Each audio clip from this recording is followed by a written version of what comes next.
Welcome everybody to our Monday night lecture. We are, I believe, in the Parashat Vayetze.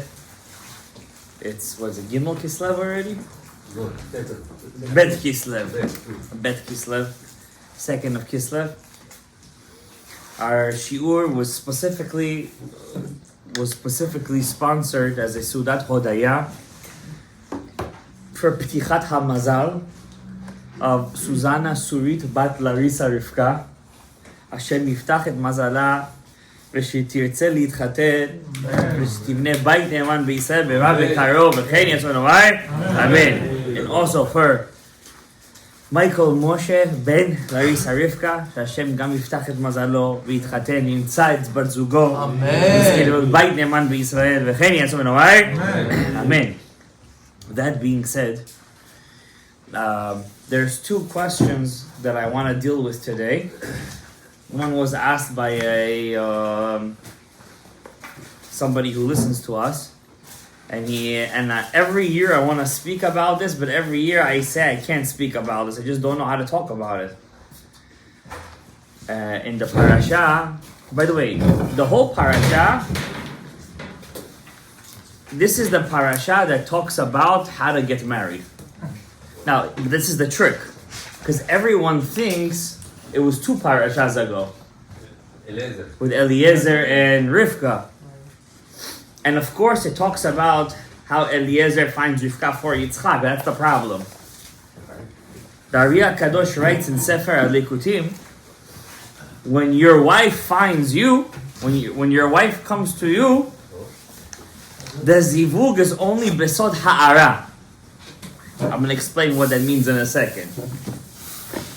Now, before I say anything, before anybody's watching anything, don't get the wrong idea over here. I'm just repeating what the Ari HaKadosh says. Alright? I don't want any responsibility.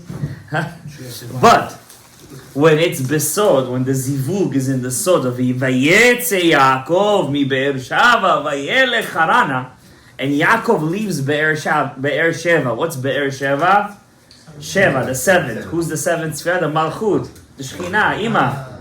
When the son leaves Ima's house, when he leaves Mommy, he says, Mommy, goodbye. Where does he go? Vayelech? Where's Haran? Your in-laws. Everything is Charon Afo over there. Everything is anger over there. Why do you do like this? Why do you do like that? You're not good enough. You don't make enough money. Why are you marrying him? He's just kidding. He's no good for you. Yeah, he's like this, he's like that. Look at his family, look at this. Vayelech Harana. What does it say? Vayivga b'makom. Hashem says, don't worry. What's Vayivga b'makom? You're gonna hit your zivug. It's gonna happen. Vayivga b'makom. But Vayalen sham. What's Vayalen sham? He sleeps there a night. I'm not saying you gotta sleep there a night. You have to go through a night. What does that mean? The night is darkness. You need to go through emunah over there. Maybe it works, maybe it doesn't work. The Ari HaKadosh writes in Shara Yigulim, there is never such a kind of thing that a true zivug doesn't have some sort of janganozi in the beginning. A certain obstacle has to happen in the beginning of the zivug. If it's a real zivug, it must be some kind of almost breaking apart. Almost. But once Harayat Mikudeshet Li, they motzi'im et shlom betehem. They find their love language. Their izik, as they say in Russian, right? They find their language. They find their common ground. Yeah. And sometimes also the first zivug doesn't happen. Sometimes. Yakov comes, he works for one woman, he ends up with another woman, he wakes up in the morning. Just imagine our forefathers' faces he woke up in the morning. I mean, it must have been the shock of his life. And it says, "V'hinei baboker, v'hinei le'ah." But I'm going to tell you a chidush about Yaakov Avinu tonight that you guys are not going to believe what kind of Baal Midot he was. And then he has to work another 7 years, but he's still in Haran. He's in Becharono Af Shel Olam. He's in a place of anger. He's in a place where they don't like him. He's not good enough. By Bukharans, it's enough if you know how to peel the cucumbers and the tomatoes, and you know how to drink a little bit. It's enough. You pass the test. If you're above, then you need to also know how to make plov. You have to make the shashlik. You have to cut the watermelon. Right? But by Yaakov Avinu, it wasn't that simple. He had to work another 7 years just so he could get his true Batzu, which was Rachel Imenu. Rachel Imenu wasn't buried with him in Marta Machpelah, by the way. She was not buried with him. Leah was buried with him. The Torah doesn't even mention the death of Leah. It only mentions the death of Rachel. Lately, there's been a lot of, talk. What's underneath Marta Machpelah? You know that Herodian building? It was built by Herod, by the way. You know the Western Wall was built by Herod. You know that, right? What's the Herod? Herod. Hurdus. Say it in Russian, please. Herod. It wasn't built by the poor people? Huh? Was it built by the poor people? No, okay, so I'll explain to you who built what over there. Right. The Western Wall was basically when you go to Yerushalayim, it's supposed to be a mountain. But when you go, everybody's here been to the Western Wall, right? You don't really see much of a mountain. You see a small mountain. But from the Torah's perspective, it makes it sound like it's supposed to be like this huge mountain. The truth is, where you're standing over there, it used to be all empty. It used to be houses underneath. Houses. The Arabs in the Ottoman Empire, they built layers on top. Layers. Why? They need to be close to their mosque. The closer they are to their mosque, the bigger mitzvah it is for them. So you have two mosques over there, Al-Aqsa, and you have Al-Aqsa is not really a mosque. You have the Ula Mayad, a mosque over there, the small one. That's where they daven, by the way. The Golden Dome, that's not where they really daven. It's a very big misconception. I spoke about it once before. That used to be actually a shul. The Golden Mosque used to be a shul. Okay? Yes. The Jews went up over there way before it was ever taken over by the Turks. The whole thing, by the way, over there was built by Turks. The Turkish people. Not by Saudi Arabia, it's a Turkish place. Saudi Arabia has Mecca. All those places, they have Mecca. You understand? I don't want to get into the whole historical thing over there. My point is right now, the wall over there, I don't know if you guys have ever been there, there's actually a tunnel. You go, there's tunnels, as they call it. Over there, they show you the real Western Wall. Every stone over there is 40 feet. Big one. It's a big block. Not every one, but the biggest ones are 40 feet over there. And those stones, the ones underneath, that's built by the poor people, tzaddik. The ones underneath. What you see on top, the first layer, that's built by Herod. And the top layer, the small ones, who built that? Jewish trivia? Who built a small layer? It's not actually that long. It's only 300-400 years ago. It's a Montefiore. Moses Montefiore. He built the top layer over there because when the Jews used to come to pray, they used to throw rocks at them. So he built an extra layer of protection over there. Moses Montefiore. He was, by the way, not a religious Jew. He was the secretary of the Rothschilds. Wow. When you're the secretary of a billionaire, you yourself become a billionaire. So he himself became rich. He came to Israel, fell in love with the land, became totally religious Jew. He had no kids with his wife. They couldn't have children. So all of his money, he bought land in Israel. You see, Arabs want to tell you a big lie. The whole place was owned by Arabs. It's such nonsense, such shtuyot, because we don't know our own history. You see, from the time of, let's say, 1,000 years ago, Rambam, till 1948, nobody here knows our history. Nobody. It's a sad thing. Why? We've been taught to think that all this time we have to be Galut Jews. But the complete opposite is true. Of Yechiel of Paris, he made Aliyat to Eretz Yisrael. Baalei Tosfot made Aliyat to Eretz Yisrael. Ramban made Aliyat to Eretz Yisrael. It's the furthest thing could be from the truth. We've been brainwashed to think like that. I don't want to get into it too much. So we stopped history in this time? We stopped learning and teaching that history. But the Jews during that time were there. Montefiore, he used to buy land over there. Land used to buy. He had no kids. He used to buy all of Yerushalayim, where Jews live till today. If you ask them, when were your parents over here? They're Yerushalayim. Which is Yerushalayim? They're there already 5-6 generations. They've been living over there. They were always over there. How far is this? The British, We're talking about Montefiore 1800s, Napoleon's time. Yeah, not long, 200 years ago, not that long ago. And what's his name? What name I just said? No. There was a guy that he tried to. Oh, the British. The British after World War I, they tried to kick all the Jews out. The British, England. They tried to kick them all out. Why? They said we need to cleanse Palestine. Who put the name Palestine over there? There was the name Palestine there? What's Palestine? Roman just 2,000 years ago. You think anybody used to give a damn what was written 2,000 years ago? Just today, everybody became historians, right? There's no name Palestine over there. It was nothing. It was Umayyad dynasty, Omar dynasty. It was Turks. This name Palestine was put by the British. The first country to ever kick Jews out of its land was the Britain. The last country to ever let Jews back into their land was Britain. The most anti-Semitic country in the world today, more than France and Germany today is Britain. And the country that tried to cleanse Palestine from all their Jews is Britain. Why? Britain is the Ramchal student says, Rav Moshe Valley. Britain is Keter de Klipa. Wow. He's Keter de Klipa. He tries to go against everything that's Kedusha. The United States is basically the leftovers of that Keter de Klipa. Because who are all the people in the United States? Who are they all?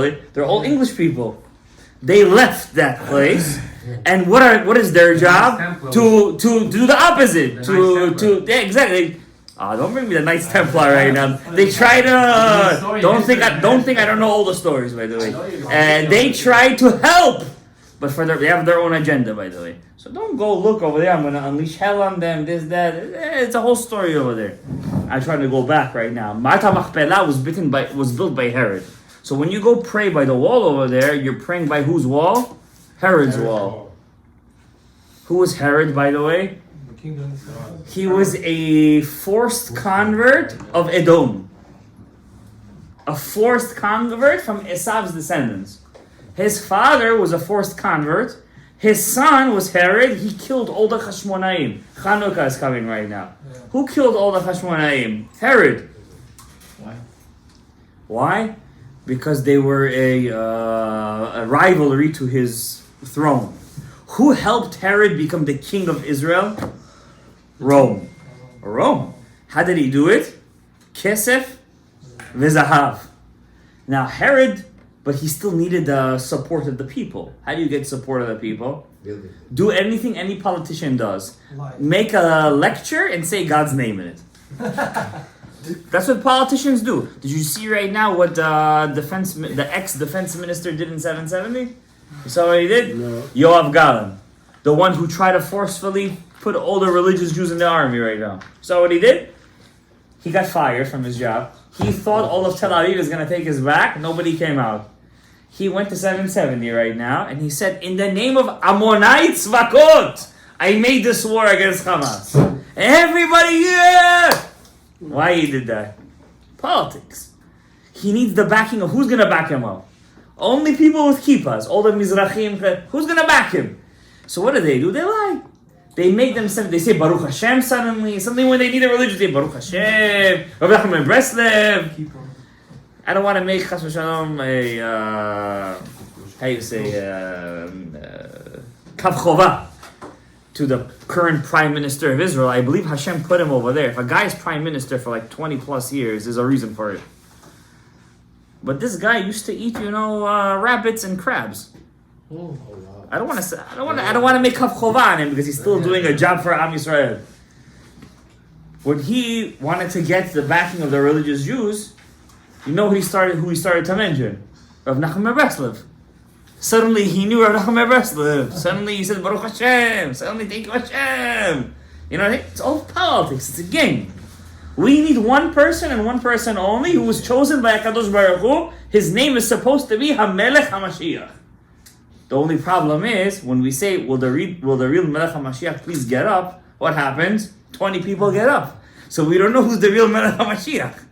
Mashiach has to do three things. He has to ingather all the exiles. That means if there's any Jew living outside of Israel, he didn't bring them in, he's not Moshiach. That's the truth. Number 2, he has to build the Beit HaMikdash. And number 3, he has to destroy Amalek. Anybody did that yet? No. So all the Mashiachs, please sit down. Okay, there's no Mashiachs yet. They didn't come yet. Nothing happened yet. So they have a new thing. They said you're Becheskat Mashiach.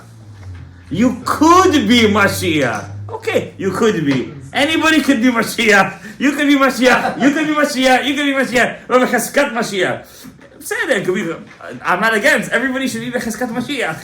But my point is right now, what's a crazy development right now? They say this Assad guy, Bashar al-Assad, the king of Damascus, he's about to be toppled over. Now that's a very big thing because there's really a Zohar that says that Mashiach will come after the king of Syria will fall. Wow. There is a Zohar like that. But today everybody quotes a Zohar like it's Semichki, you know what I'm saying? Suddenly everybody became Biki'im B'Zohar HaKadosh. We hope it's true. We do see that history is going really quick. We hope it's going to happen. That's not our job, is to be mitmaked b'Torah Kedusha. Do mitzvot, ma'asim tovim, kedusha, taharat mishpacha, tzedakah, mitzvot, ma'asim tovim, tefillin. That's our job. Back to Marat HaMachpelah. So Marat HaMachpelah was built by Herod. When you go, if anybody went over there today, it's very safe to go over there to Hebron. I never went over there. I want to go there. Next time I'm going to go. Blina de B'zot Hashem, B'guftori, Monday night. I'm going to go over there.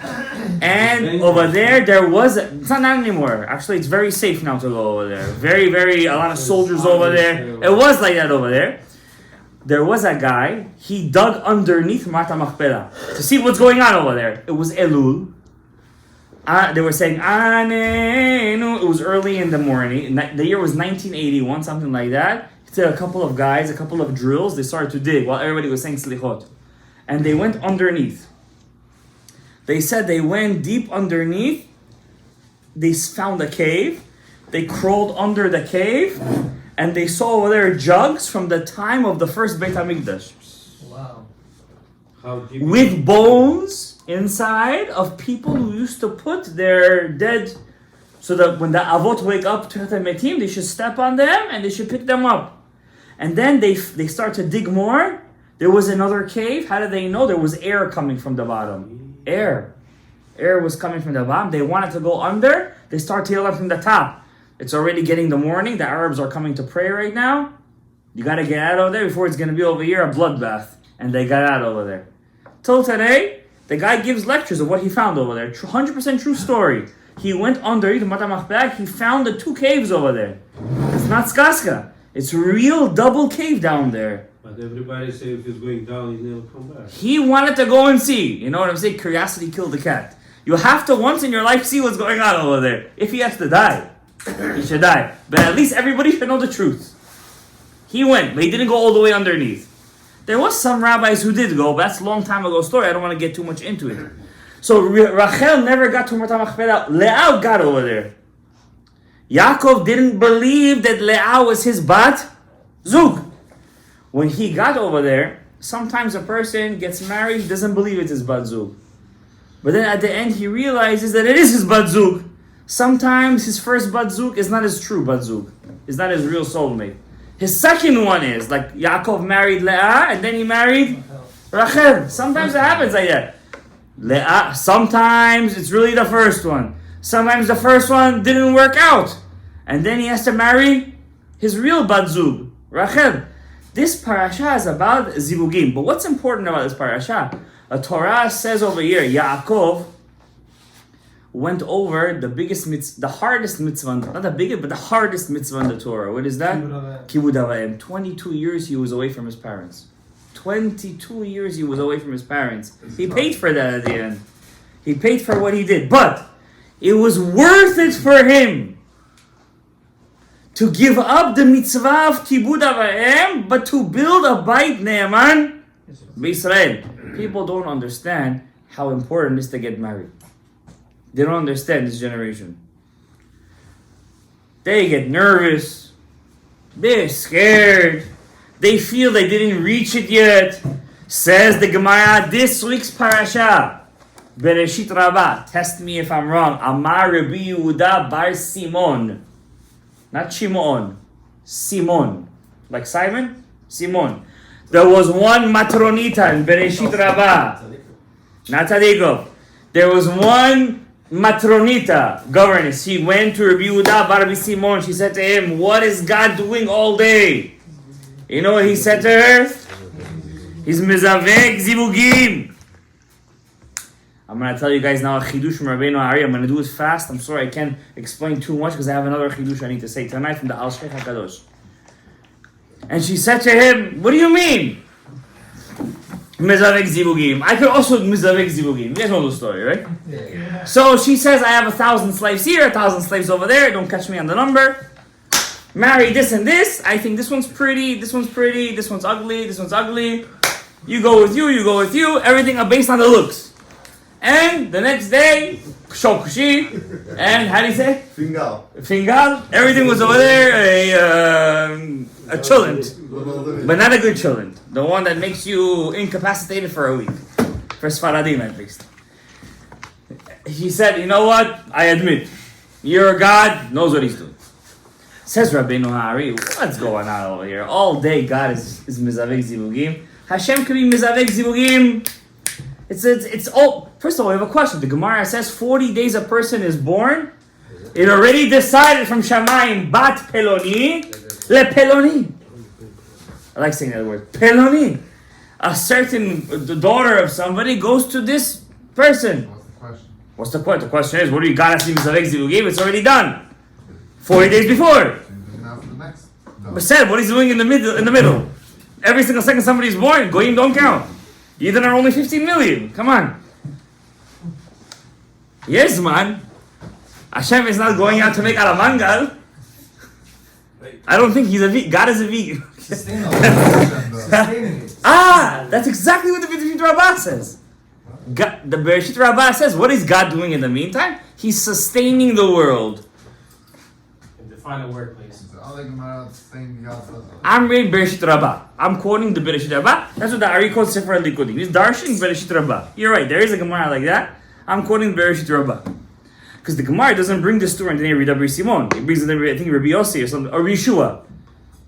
I don't know. It was a different Tana or Amora, early Amora. So what Ari says, listen to this. There's two Hanhagas of Hashem. Not there's two Hashems. It's Kfira. Obvious. There's two Hanhagas. What's a Hanhaga? The way Hashem runs this world. One is called, I'm going to try to dumb this down as much as possible. Not that we're dumb, God forbid. But you guys just don't have the background of it. One is called weekly Hanhaga. The week Hanhaga. One is called the Hanhaga of Shabbat. The way Hashem runs this world during the week is not the same way Hashem runs this world on Shabbat. For example, says Rabbeinu Ari, there is an angel in Shamayim. We don't say his name, but his name is not really Kadosh.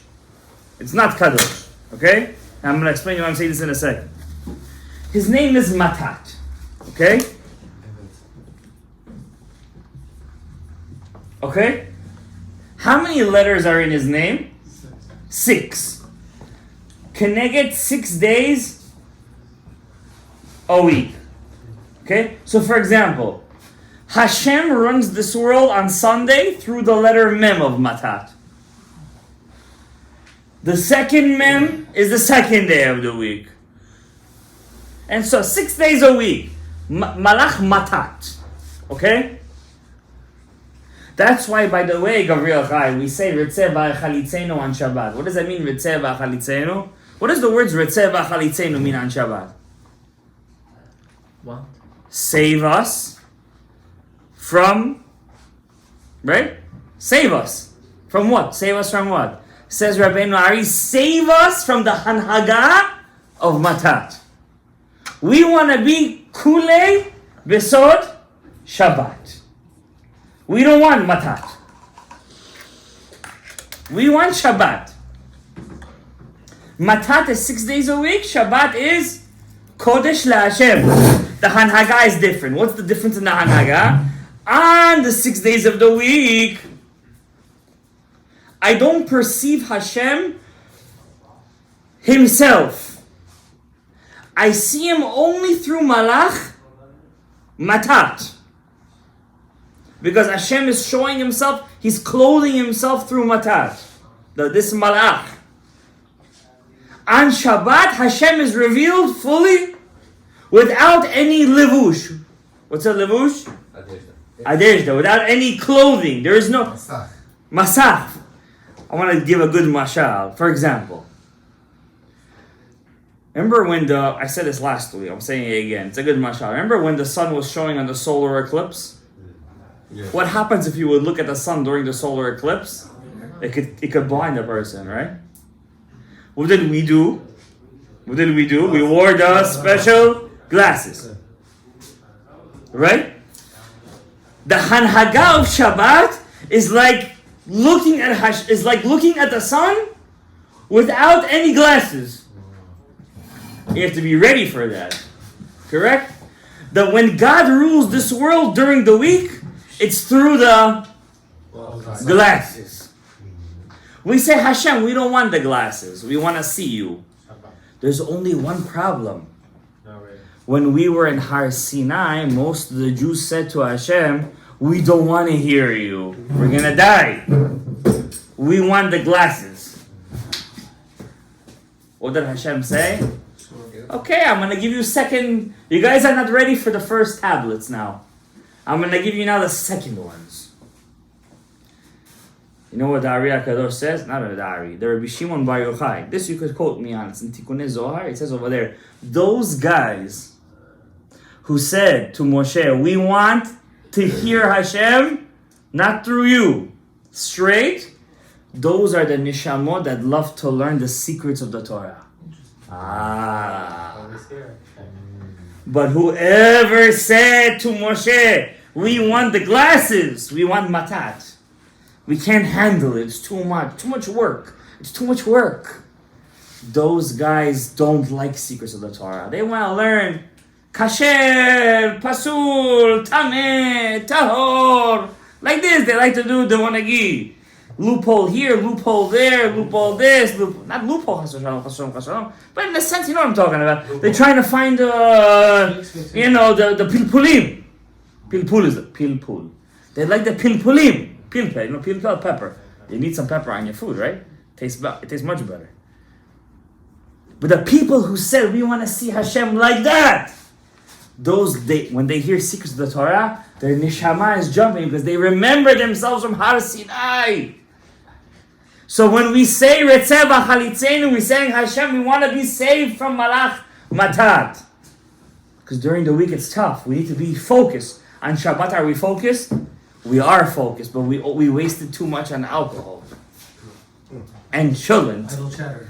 And ideal chatter. But that 1 hour that you spend learning Torah on Shabbat, how sweet is it? How delicious is it? How gorgeous is it? How the neshama is pumping on Shabbat. Right. It's too much to even talk about, I'll be honest with you. Shabbat Torah is a different level. During the week, if I wake up 3 a.m, I can't learn Torah. I know at 5:30, I'm going to fall tapatach on the floor. On Shabbat, if I wake up 3:30 in the, I know I can go straight till after the Orsel. After the Orsel, nobody could defeat the Orsel. The Orsel knocks everybody out. I don't care who you are, what you are. If you like the liquid one or the thick one, you're going to be out for the count. Because it gives you the neshama yetera. It gives you that extra neshama. I always say, there's 3 parts to your neshama and the Shabbat, but the Orsel gives you the chaya v'yechida. That's the chamin of Shabbat Kodesh. A person has to want the secrets of the Torah. With all jokes aside, I try to make the shiur a bit light. I'm telling you the truth, guys. Make it heavy, please. Please, I'm going to the heavy. I'm going straight to the heaviness now. All right. We are all beautiful neshamot, but we have one problem. We're stagnant. You know what stagnant is? We're stuck in our level. We're stuck. We can't get out of that level. We like it where it is. It's warm and nice and cuddly. We need to break out of our shell. How often? All the time. You know what God said to Moshe Rabbeinu at Har Sinai? He said, go down to the people. Moshe was at the 49th gate of Binah. 49th gate. He only was missing one gate. Hashem said, go down. You know why? Moshe got to 49. God said, you can't go on more. So Moshe said, okay, I stay over here. I like it here. Hashem said, no. In Judaism, you don't ever stay in the same place. Either you're going up or you're going down. If you're not going up, go down to the people. Go down. Go. Move. You need to move. You need to move. You know what I tell my students in school when they say it's cold? You're not moving enough. You're not Jewish enough. You're not zuzim. You gotta have the zuzim. The kesef is the zuzim. You gotta move it.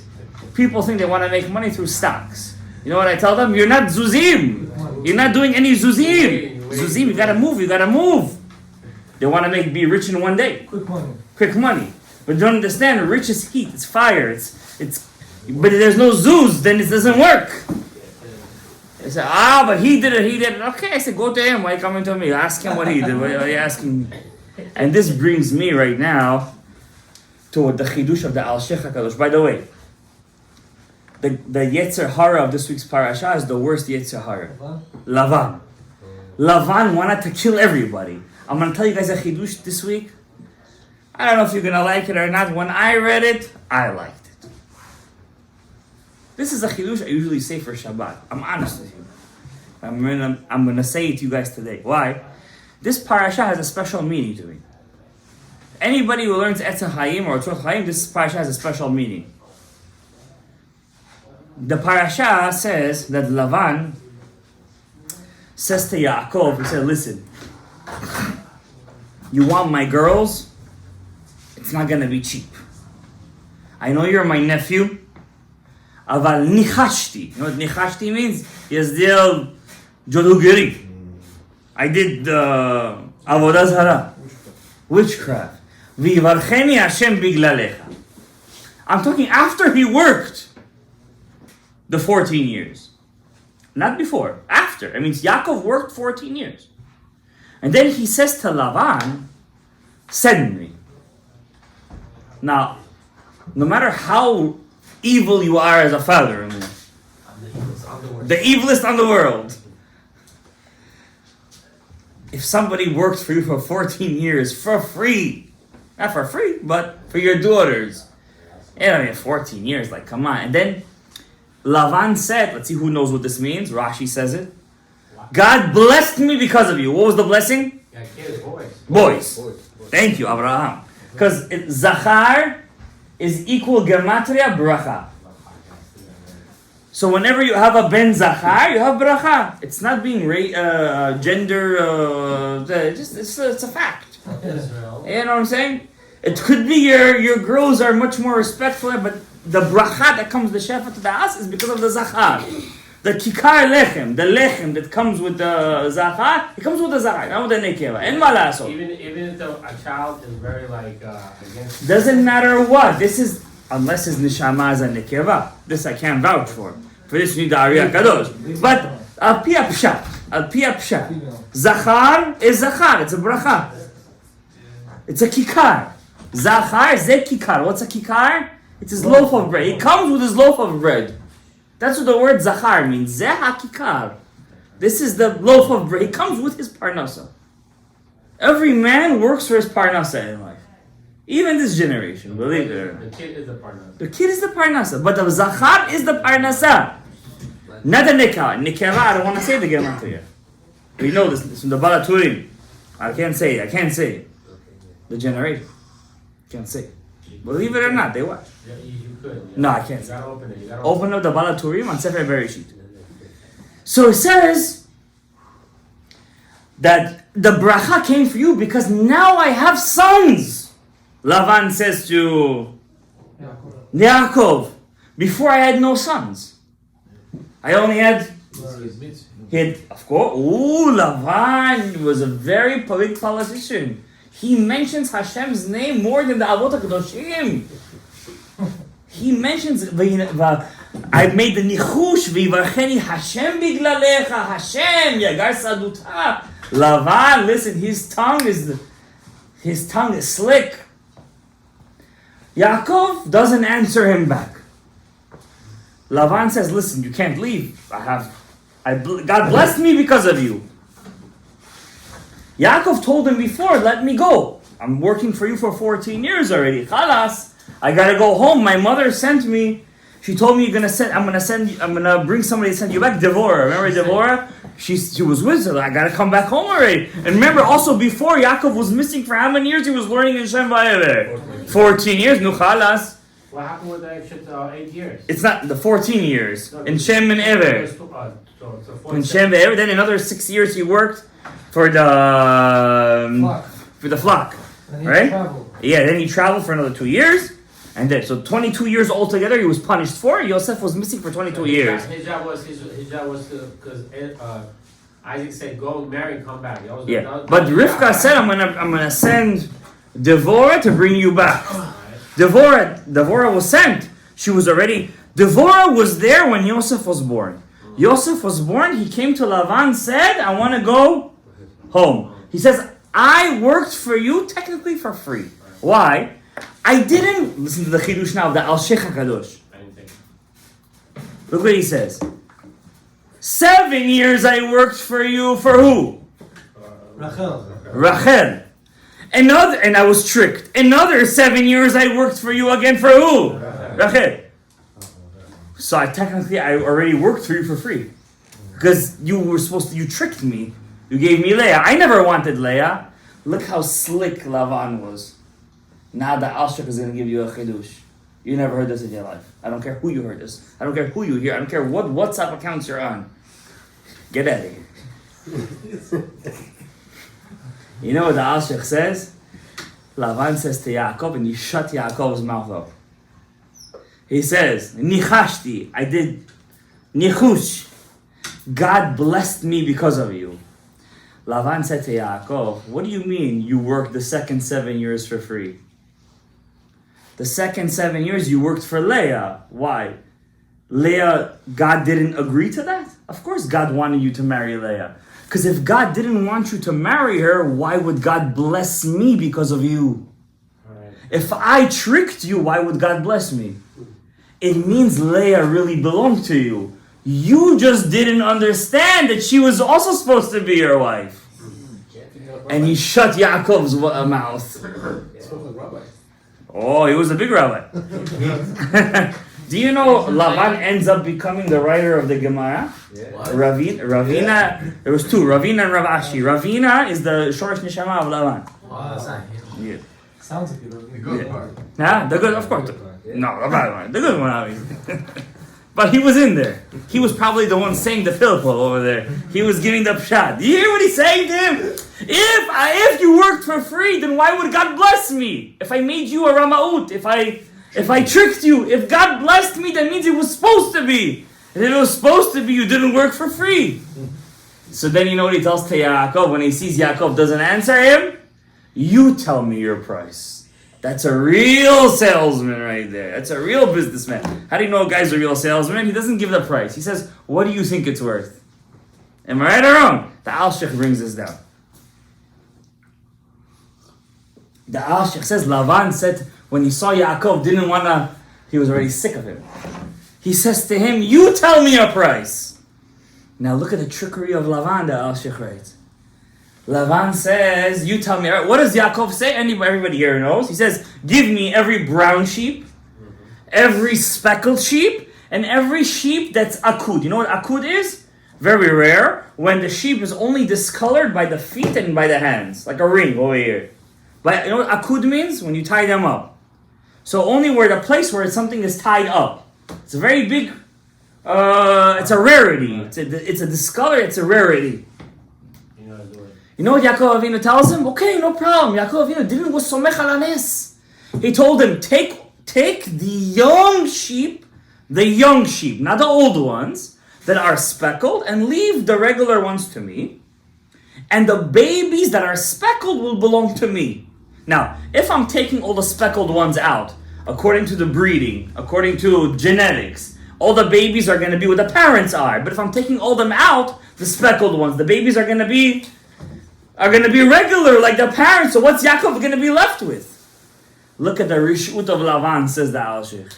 Yaakov said, only take out the young ones that are speckled. But the older ones should stay in the flock. That way the babies who are having babies, right, could see them and have children. And maybe one or two is over there. Yaakov wasn't stingy. He said, at least leave me with some parnasah. But this Rasha, Merusha, Ben Rasha, Lavan, you know what he did? Says the Torah, he took them all out. He took the mama, he took the papa, he took the saba, he took the sapta out. What did he leave Yaakov with? A couple of old sheep he left him with. Why? The Ash is a big question. The Torah almost gives half a page to how Yaakov Avinu tricked Lavan by cutting the wood, that they should see the specks, and they should kind of like, it should be in their genetic makeup, when they see something, to have speckled sheep. So the Ashok says, well, you're a tzaddik, you're tricking your father-in-law like that? It wasn't a trick. He had no choice. Who tricked him first? Lavan. Lavan said you weren't specific in your contract. You said I should take out the speckled ones. You meant only the children. But I took out all of them, so therefore there's no genetic breeding. So Yaakov Avinu said, with a trickster, you gotta be a trickster. So he said, he took out everything. He didn't leave me any science to deal with. Now I gotta deal with the super science. And he took the trees and he cut it up. And when they looked at it when they were making the babies by the water in the springtime, and then they came out, and Hashem, it says over there, when the angel came to him, he says, Yaakov Avinu, I saw everything Lavan is doing to you. And I promise you, every sheep that's supposed to have one baby at a time is going to have 6. Where do we see somewhere else that the Jewish people were blessed with 6 kids? In Mitzrayim. So the blessing of Yaakov Avinu with the angel in this week's parasha, that every sheep was giving out speckled sheep like it was over there, dominoes, it became the blessing of Am Yisrael in Mitzrayim. Now, here is the secret of the Torah of the Ari HaKadosh. It says over there, the angel told him that you're going to have tzon. Tzon is sheep. Akudim, Nikudim, and Berudim. Okay? In the Rabbeinu Ha'ari HaKadosh, Akudim, Nikudim, and Berudim is 3 worlds that are created before Olam HaAtzilut. Before Atzilut.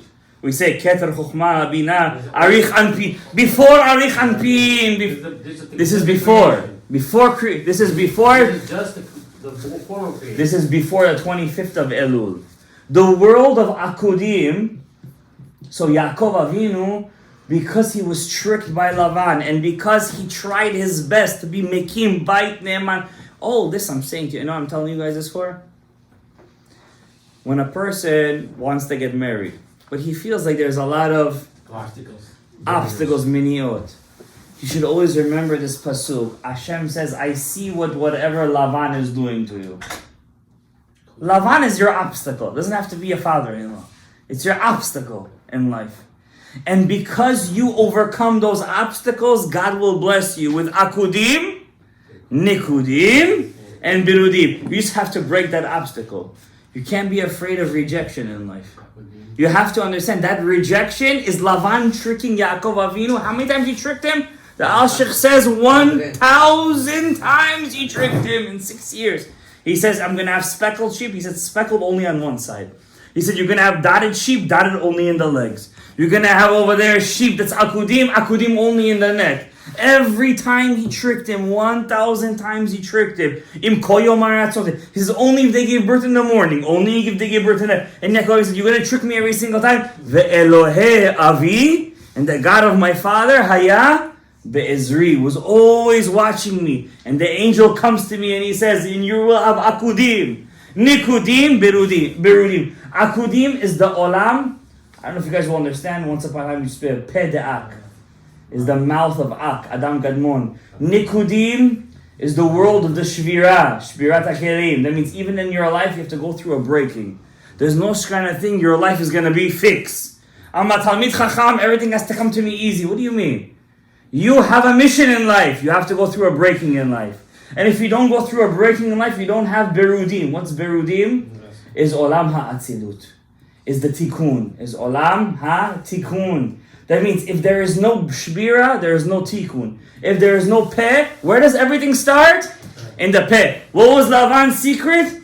In his peh. Akudim, nikudim, berudim is the yesod. Once you start with the peh, you fix the peh, you go to the goof, you go to the yesod. Akudim, nikudim. And what's Yaakov Avinu? Yaakov ishtam yoshev ali. What's his secret? Talmud Torah. And I'll tell you guys that his secret from the Ari Kadosh, till the end of the day, Lavan was lying through his teeth. They get to the end, Rachel steals the terafim. Oh, such a shiur we can make out of those terafim, guys.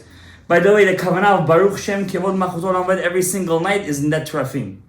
Those terafim. The whole Torah is one tefillah. You should know that. The Rashash took all the tefillah, all the Torah, and made it into one tefillah. They get to the point. Yeah, Lavan wants to kill Yaakov. He's ready to kill his son-in-law. What? These things don't happen all the time. Son-in-law, kshokshi over there, everything is over there. Kti. Yeah, Lavan comes. He wants to kill him. He was so in a rage to kill Yaakov. He took 3 days worth of time. Kifitzat haderech. If Eliezer needed Siyata Dishmaya, Lavan didn't need Siyata Dishmaya. He did Kifitzat Haderech without Siyata Dishmaya. 3 days time he did in 1 day. He catches up to Yaakov Avinu. And they're one mountain away from each other. Who comes to Lavan in a dream? Tell him, Uspakoisa. I want to ask you, Lavan really cares of Hashem. Lavan is a Rasha Merusha. If he didn't see Hashem, he wouldn't have done anything. If he didn't see Hashem, he would have killed Yaakov. The fact that he really saw Hashem is a truth that he didn't touch Yaakov Avinu. Hashem comes to Lavan and he says to Lavan, Hishamer lecha. Chota Hishamer lecha. Watch out. That means nobody could stop Lavan, only Hashem. Nobody could stop him. Like Jewish trivia. Who else came to a very big Rasha at the last second? He said, Hishamer lecha. It's his Gilgul. Who? Bil'am, correct. Yeah. Bil'am is Lavan. He said Hishamer lecha. And by Bil'am he said, watch out, don't curse them. That means these were Rishaim. Lavan, Bil'am is the same person, by the way. By the way, he's his I used to say grandson in Russian. Give me a good word. Vnuk. He says Vnuk. Yes. He's his grandson. Bil'am and Lavan. He says to Lavan, watch out, don't do anything to him. Okay, Lavan comes to Yaakov. He says to him, again, politician, kisses his kids, kisses his children. Do you imagine in your blood, you have the blood of Lavan inside of you? Armansky, a blood inside of you have. You have the blood of an Armenian inside of you right now. Lavan. He comes to him and he says to him, okay, Yaakov, my son-in-law, let's make a treaty. Let's make a... Razgavor? Dagavor. With you, I'm going to learn Russian at the end. Slowly. Dagavor we're going to make. He says, okay, Lavan and Yaakov make both a heap of stones. They put stones together. This is going to be our Dagavor. We're going to eat on the stone. We're going to make a party. Back then, how do you show how you like somebody? You eat with them. You go out on a date. What do you do with a person? You eat. Oh, you don't eat with a person anymore? You eat. With your family, you love them. What do you do with them? You eat with them. You're whatever, you know. When you eat with somebody, why? When you eat with somebody, it feels like you're making with them. You're breaking a board. Why? Because when you eat, it's the most animal. All your guards are down. It's an animalistic thing. The fact that you could put your guard down in front of a person is a proof that you feel comfortable with it. human. You're human. You go down to their level, or they go down to your level. Right. You're safe with them. You're in a safe place. That's why I want to make a side point. Don't give me the halachic right now questions. That's why the Gemara says people who eat in public can't be witnesses at a wedding. Witnesses at all. Why? When you eat in public, that means your guard down is in front of everybody. That means you could take bribes, you could be a rasha. Today it's a bit different. Because it already became the norm to eat in public. I mean, it's a standard already. That means everybody, you're in Sodom already, so what's the difference? Unfortunately, the norm is the norm. What do you mean? You walk in and eat, right? You walk People today walk and eat. Yeah. No, but the Gemara says if you eat in public. It doesn't say if you walk and eat. What is the public? It says if you eat in public. It says, What Gemara- I showed you, huh? What Gemara mean in public? When people see you when you eat. Ah. People see you. Right? Today, what, you go to a pizza shop today, you see religious, you see rabbis over there eating. It's already became, it's the nishtanu atvaim. That's not my point of my shiur right now. I'm not giving a halachic discourse. My point is right now, is that they ate together, Yaakov and Lavan. And Yaakov calls the heap of stones, what does he call it? Gal Ed. What's Chota Gal Ed? This heap is a witness. I'm not gonna pass you. Look at the hatred. Look how the hatred was hard. I'm not gonna pass to my in-laws, and my in-laws are not gonna pass to me. It must have been something tough over there. It says over there, Lavan told Yaakov, I'm gonna call it Yegar Saha Duta. Aramaic. Is this the first time the Torah used Aramaic? Yeah, it is. I'm not sure if it's the first or the second time, but this is one of the only times the Torah speaks in Aramaic. The Torah itself speaks in Aramaic. What's Yagar Saduta? Gal'ed. But Lavan made a specific point to call it in his tongue. Says Rabbeinu Ari in Shara Likutim, he was giving Yaakov a hint. I'm still better than you. Why? Yagar. If you write it out, Yud, Gimel, Reish. You guys are not going to do the gematria that fast. I'm going to help you. It's going to be exactly 6:13. Lavan was telling Yaakov, you think I'm such a bad guy? But at the end of the day, 22 years you were by me. I let you do Pesach. I let you do Sukkot. I let you do whatever you want. You pray 3 times a day. So don't think it was that bad against me. And when Yaakov went to meet Esav, what did he say? Im Lavan Garti. And the Taryag mitzvot Shamarti. That means even in all that craziness, Yaakov Avinu kept some mitzvot. I say this to people all the time. Even no matter how hard your life is, I can chas shalom judge anybody. Everybody goes through their own hardships. Never ever believe for 1 second you have to stop keeping mitzvot. Never ever take out your anger out on Hashem. Never ever feel that Hashem is not with you. In fact, the opposite. The more you strengthen in emunah, the more you do things, the more you strengthen your bitachon, the more you're going to be like Yaakov Avinu. In Lavan Garti, I was with Lavan. He acted like his name was Lavan, but he was really what? Shachor mishchor. Black of black.